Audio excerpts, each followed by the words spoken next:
Jesús viene a defender al hombre. No lo digo yo, Marta, eso no tendría ningún valor, ¿eh? Este es un exégesis de los textos. La venida de Jesús al mundo, Él es el primer defensor, abogado y paráclito del hombre.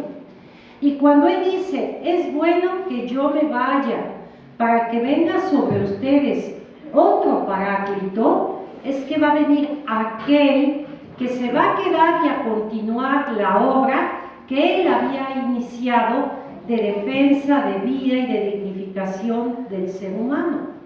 Y entonces cuando Jesús resucita, en el Evangelio de San Juan nos presenta que el mismo día de la resurrección se presentó, lo leímos hace 2 domingos, se presentó y les dijo, la paz sea con ustedes, ¿recuerdan?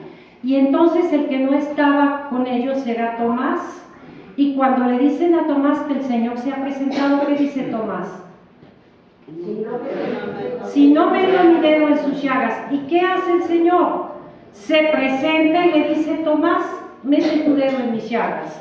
¿Y qué suscita eso en Tomás? La primera confesión de fe en el resucitado. Porque Tomás se echa a los pies de Jesús y le dice, Señor mío y Dios mío. Lo está reconociendo hombre y Dios verdadero. Es la primera afirmación ya cristológica, teológica, en donde Jesús resucitado es reconocido, el vencedor de la muerte y el que ha sido hombre y Dios. Señor mío, porque había sido su maestro, su compañero, el que había compartido con ellos la cena. Pero no nada más es el Señor, también es Dios, Señor y Dios. Pues en este camino, el Espíritu de Dios ese día, dice Jesús, reciban el Espíritu Santo.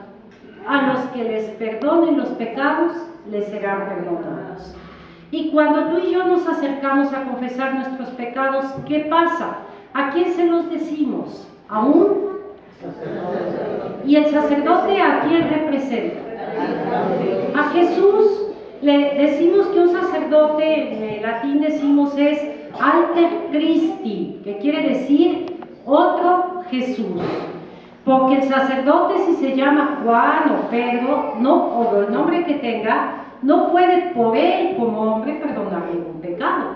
El único que puede perdonar los pecados es Dios. Y Jesús dice, reciban el Espíritu Santo, a los que les perdonen los pecados, les serán perdonados. Entonces, cuando nos confesamos con otro Cristo, que es el sacerdote nos da la absolución en nombre de ¿quién? De Dios, Padre, Hijo y Espíritu Santo. Entonces, el proceso de la glorificación de Cristo es muy interesante que lo tengamos presente. Empieza en este día de la resurrección, en esta noche de la vigilia pascual y en ese primer domingo de Pascua. Estos 50 días vamos caminando en una riqueza de los textos del Nuevo Testamento donde se nos explica una y otra vez la resurrección de Cristo. La resurrección de Cristo es un hecho histórico, real y trascendente. En el capítulo 24 del Evangelio de San Lucas, el último del Evangelio, Lucas tiene 24, es un proceso punto por punto de la resurrección de Cristo. Empieza el relato cuando llegan al sepulcro y ven que está vacío. Ver un sepulcro vacío no se puede afirmar que la persona que estuviera dentro tuviera vida.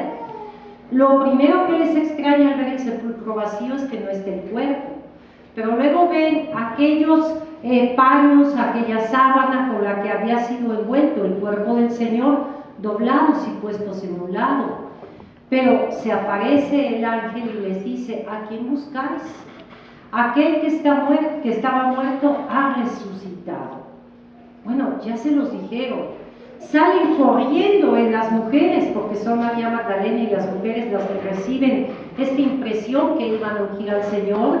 Salen corriendo ellas a avisar a los demás, y entonces llegan Pedro y Juan corriendo al sepulcro y no encuentran al Señor. Pero después nos va a poner Lucas en ese capítulo el relato que oímos el domingo pasado, que es el de los caminantes de Emaús. Y van ellos tristes, decepcionados, con la esperanza perdida, como tantas veces anda el hombre actualmente. Si estamos en este mundo de violencia, si falta tanto trabajo, si los valores se han perdido, si las familias tienen tanto ataque, a veces estamos como muy tristes de ver toda esta situación, pero llega el que nunca nos deja. Y llega ese caminante y se integra a la caminata de los de Emaús. Emaús, de donde iban caminando de Jerusalén, Emaús son unos 11 kilómetros, hagan de cuenta la recta Cholula. Y en ese tiempo, que serían 2 horas, les gusta caminando, y en ese tiempo ellos dicen, y nos ardía el corazón al oír cómo explicaba las Escrituras, ¿verdad? Entonces no lo han reconocido, pero ya van fascinados por estar oyendo a aquel caminante. Cuando llega el momento de partir el pan, ellos lo reconocen y entonces, Señor, y Jesús se va. Pero el reconocer a Jesús ya no es que les hayan dicho que no estaba en el sepulcro, ya no es un sepulcro vacío, ya es ver a la persona resucitada y viva.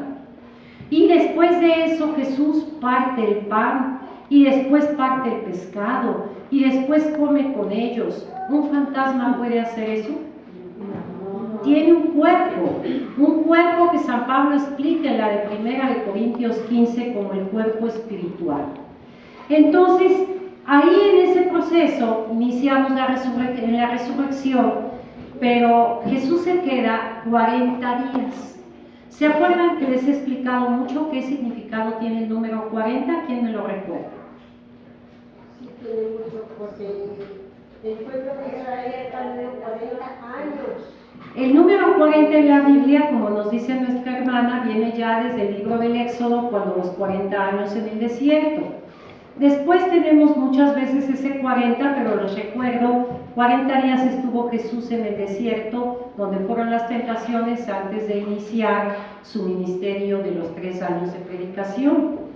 Después, 40 días de su resurrección, está Jesús continuamente apareciéndose a los apóstoles, y como nos dice el libro de Hechos de los Apóstoles, en una ocasión a más de 3,000, para él reafirmar la fe en que aquel que había sido colgado en un madero había resucitado. ¿Y cómo resucitó Jesús? ¿Qué símbolos tenía en sus manos y en sus pies? A ver, ¿y se han puesto ustedes a pensar por qué Jesús, resucitado su cuerpo y glorioso, sigue teniendo estas señales de dolor? ¿Saben ustedes la respuesta? Esa respuesta nos la dan los teólogos. Hay una predicación del padre Raniero Cantalamessa, es el predicador del Papa, que le dio precisamente en esta cuaresma, explicando esas llagas de Jesús resucitado, y es muy hermosa, es muy pequeña y se las comparto. Jesús, al resucitar, sus llagas quedan grabadas, y Jesús, al subir al cielo, lleva sus llagas con él, porque continuamente le está presentando al Padre lo que él ha sufrido para salvarnos a cada uno de nosotros. Y Jesús no quiere nunca olvidarse de nosotros. Y hace una comparación el padre Cantalamessa. Dice, en una ocasión estaba una persona, un hombre grande, que después de 45 años de matrimonio había perdido a su pareja. Y todos los días lloraba la ausencia de su amada, porque recordaba día tras día desde su juventud cómo con aquella persona había compartido las ilusiones, las pérdidas, la enfermedad, el gozo, la alegría, y por último había compartido también la tristeza de la partida. Que le dolía tanto que quisiera que Dios le hiciera el favor de que ya no sufriera. Y un día, es una anécdota, esto es un cuento, esto que estoy diciendo es un cuento. Y entonces en el cuento le dice Dios, ¿sabes qué? Desde este momento te quito la memoria, ya no vas a recordar aquello que te hace sufrir, ya no vas a recordar a tu amado. Y entonces él se postra de rodillas y le dice, eso nunca. El olvido del amor sería lo peor que me pudiera pasar. Las llagas de Jesús recuerdan continuamente a nuestra vista y ante esa intercesión divina que Él tiene, el amor que Él nos tuvo al morir en la cruz y sufrir por nosotros esa ignominia. Entonces Jesús resucitado 40 días después, en estarse apareciendo, que el número 40 significa tiempo suficiente para. Hubo un tiempo suficiente para que el pueblo pudiera ser liberado. Hubo un tiempo suficiente para que Jesús se preparara, claro, en esa parte humana y en esa decisión de Dios para empezar su obra de redención. Hubo un tiempo suficiente para que reafirmaran todos que Jesús estaba resucitado y vivo. Y ahora la Iglesia nos pone antes del triduo pascual lo que llamamos nosotros la Cuaresma, que es un tiempo suficiente para prepararnos a celebrar el misterio pascual. Y después del misterio pascual nos pone 40 días hasta la ascensión del Señor para ayudarnos a prepararnos a entender que Jesús está resucitado y vivo, que Jesús con sus llagas está presente ante el Padre. Está ese hombre Dios que es Jesús de Nazaret, ahí esperando a cada una de las almas por las cuales ha pagado con su sangre el precio del rescate. Entonces Jesús en su misericordia nos tiene continuamente presentes, pero 8 días después, a los 50 días, celebramos ya como culmen de toda esta obra lo que es la fiesta de Pentecostés. Entonces, el proceso de glorificación y exaltación del Señor comprende resurrección, ascensión y exaltación de Jesús en el cielo. Ahora sí quedamos. Ahora, después de este proceso de glorificación, viene lo que celebramos como la fiesta de Pentecostés. Pente quiere decir 50, y antes de la fiesta cristiana que tenemos de Pentecostés con la venida del Espíritu Santo, el pueblo de Israel celebraba la fiesta de Pentecostés como los 50 días, los días en los que ya recogían la cosecha que habían sembrado y ofrecían a Yahvé las primicias de todo aquello que habían recogido.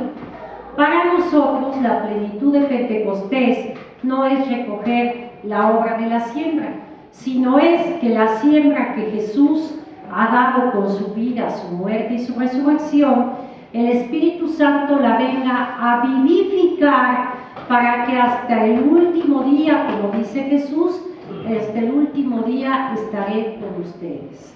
Entonces, ¿cómo se hace Jesús presente con nosotros?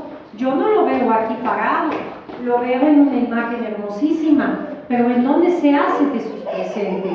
Si yo abro la Biblia y leo el Evangelio, Jesús hoy nos dice: yo soy el buen pastor, y hoy se hace presente y nos dice que el buen pastor deja las 99 ovejas para salir por la oveja perdida, y nos dice que Él es la puerta para entrar al reino.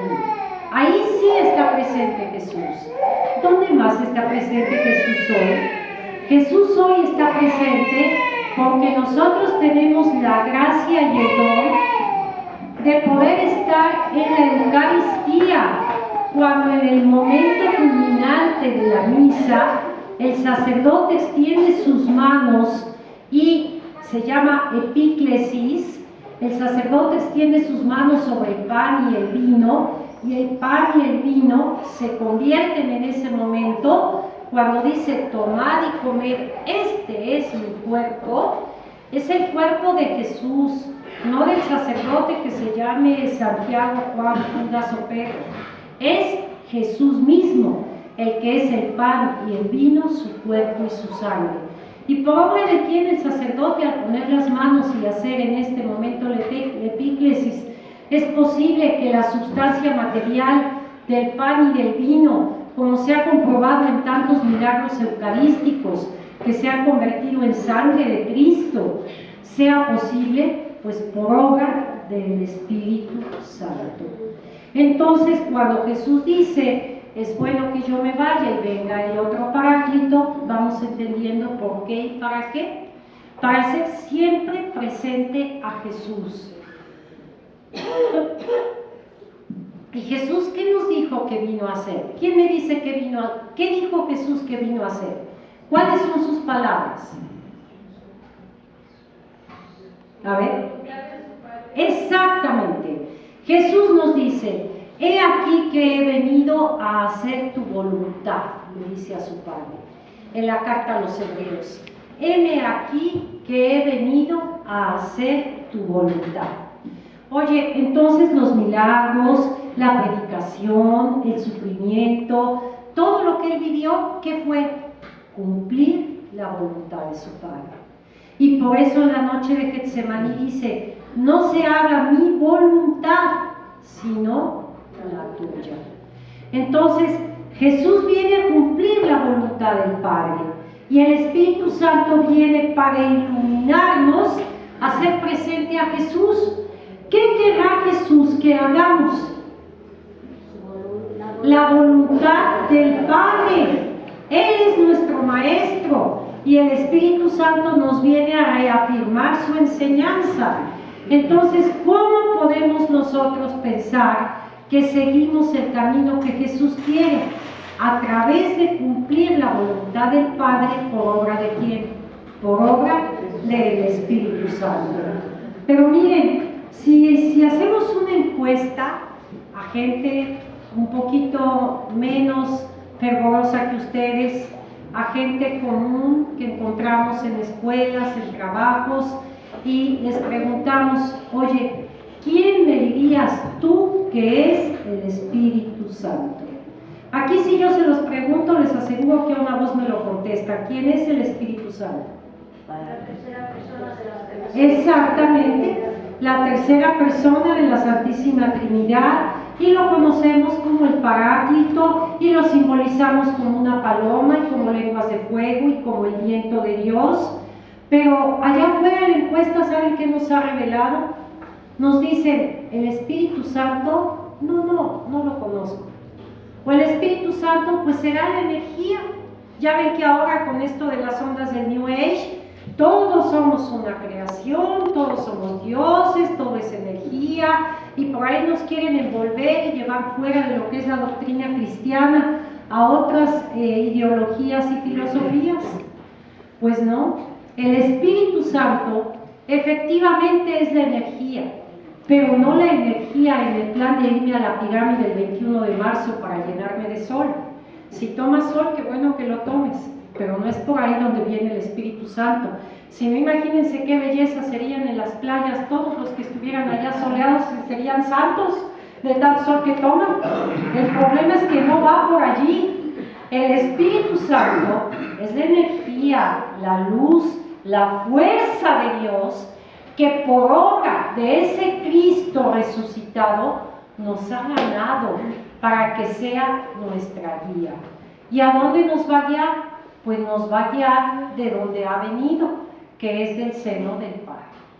Entonces el Espíritu Santo está unido, si nosotros hablamos de la misericordia de Dios, porque el corazón de Dios es misericordia, por lo tanto es amor, y el Espíritu Santo es el amor que une al Padre con el Hijo. Si hablamos del Espíritu Santo en la vida de María, la más grande de las criaturas, la más grande de todos los seres humanos, porque Jesús es hombre y es Dios, pero como criatura la más grande es María. María fue llena del Espíritu Santo desde su concepción virginal. Después es llena del Espíritu Santo cuando concibe por obra del Espíritu Santo. Por eso primero le llamamos la Inmaculada Concepción, porque ella es concebida sin pecado original en atención a los méritos de Cristo. Después María concibe por obra del Espíritu Santo, porque dice el Evangelio de San Lucas, la sombra del Altísimo descenderá sobre ti. ¿Cómo si yo no conozco varón alguno? El Espíritu Santo descenderá sobre ti. Después María convive con Jesús, llevándolo en su seno y siendo el primer sagrario. Después durante 30 años. Y al final, cuando Jesús muere, ella también está como madre de la iglesia en Pentecostés, en el cenáculo. Y cuando viene el Espíritu Santo sobre esos apóstoles, hombres que no habían podido entender y llevar a cabo lo que Jesús en 3 años les había enseñado, viene el Espíritu sobre los apóstoles y María. Los apóstoles entienden todo y saben, como nos dice el libro de Hechos de los Apóstoles, hablar en lenguas de los que estaban ahí de diferentes lados que antes no hablaban ni dominaban. Pero María, una vez más, queda llena de gracia. Entonces, fíjense qué hermoso cuando nosotros decimos la primera parte del Ave María. La primera parte del Ave María es composición de la Biblia, es bíblica. La segunda parte del Ave María es del magisterio de la Iglesia. En la primera parte del Ave María nosotros decimos: Dios te salve, llena de gracia, el Señor está contigo, bendita eres entre todas las mujeres y bendito es el fruto de tu vientre, Jesús. Están diciéndome la Biblia. Ahí me están diciendo la Biblia. Fíjense qué hermoso si rezamos el rosario, cómo estamos repitiendo la palabra de Dios una y otra vez. Aquellos que atacan el rezo del rosario no saben lo que hacen. Aquellos que dicen que es aburrido no saben lo que dicen. Porque el hablarle a María con el Ave María es estarle hablando con la misma voz de Dios, porque la Biblia es palabra de Dios. ¿Y cómo no nos va a escuchar María? Si ella escuchó a Dios, ¿cómo no nos va a escuchar si le hablamos con la palabra de Dios? ¿Ya vieron qué hermosura? ¿Y quién nos va a entender todo esto? El Espíritu Santo. Y ya la Iglesia termina para nosotros, pero eso ya es posterior, con el Santa María, Madre de Dios, lo que nosotros rezamos como la segunda parte del Ave María. Y entonces en nuestro rezo está la palabra de Dios, por lo tanto Jesús hecho hombre ahí presente, y está el magisterio de la Iglesia en aquella que Jesús quiso depositar, que estuviera el Espíritu Santo para hacerlo presente.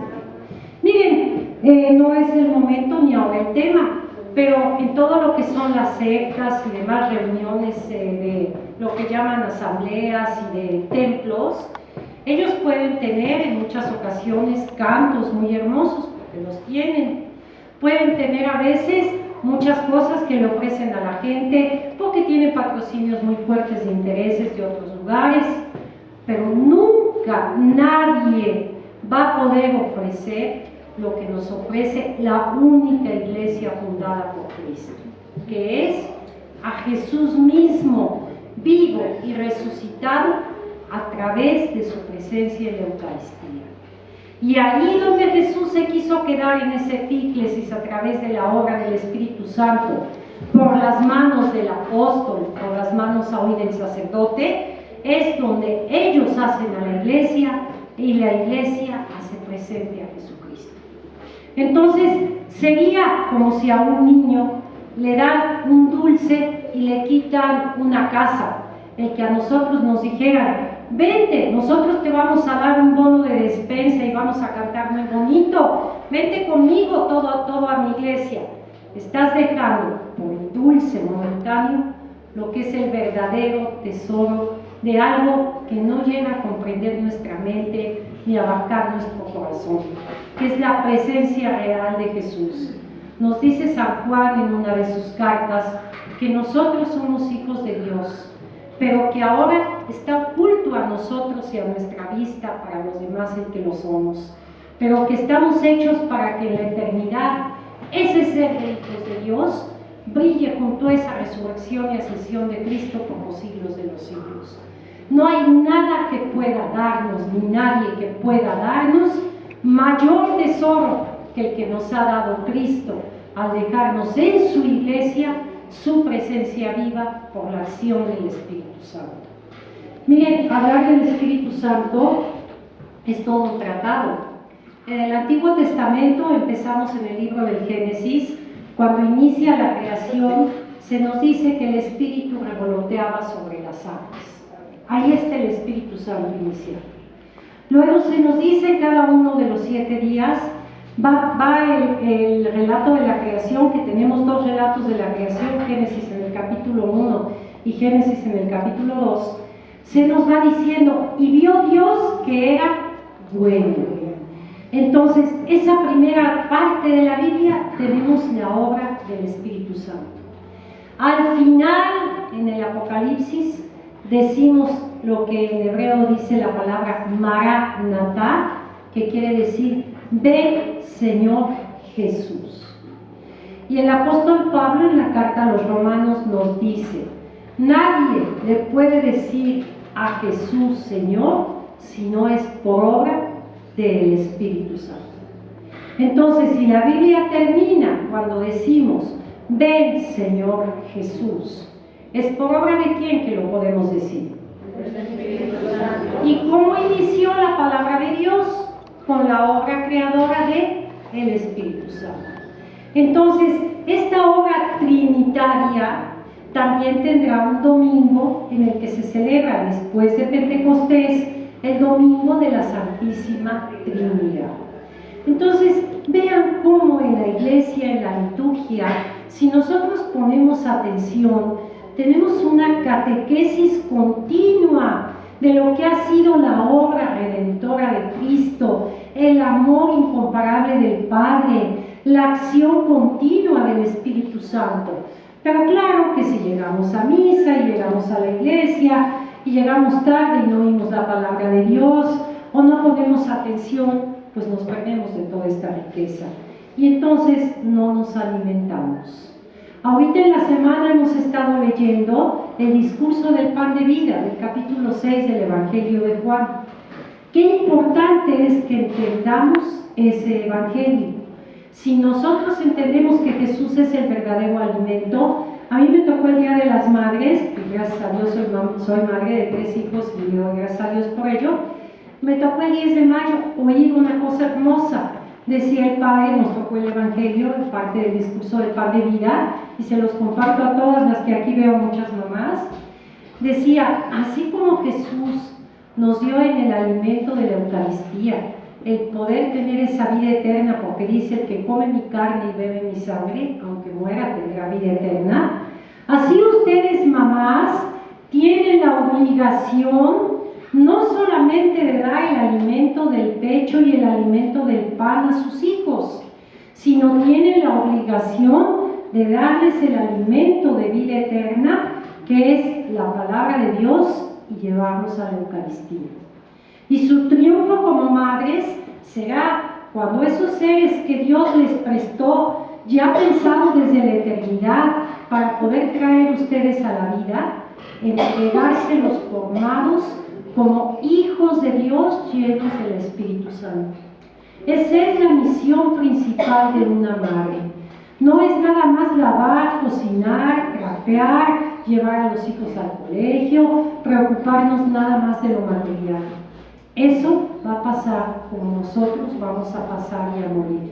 Lo otro, que es el alimento de vida eterna, es aquello que como madres tenemos que ser: madres en la fe, madres en el amor a Dios, madres en la enseñanza de que aunque tú como madre fallas, María, que es la madre de Jesús y le dio a luz en Belén en un pesebre, María tuvo otro parto. ¿Y saben dónde fue el otro parto de María?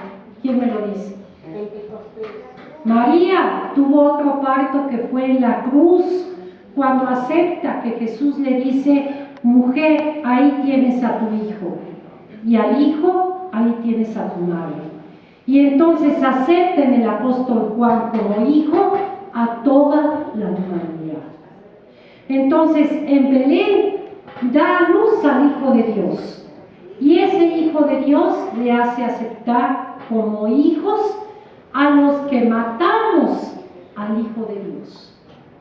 Fíjense, El Hijo purísimo le hace aceptar a los que matamos al Hijo de Dios. Pero ¿saben para qué? Para que nos ayude a ser como es Cristo, para que nos lleve también a la casa del Padre. Y entonces María, la llena del Espíritu Santo, la llena de gracia, tiene en esa plenitud de Dios ser la hija predilecta del Padre, ser la madre del Hijo y ser la esposa del Espíritu Santo.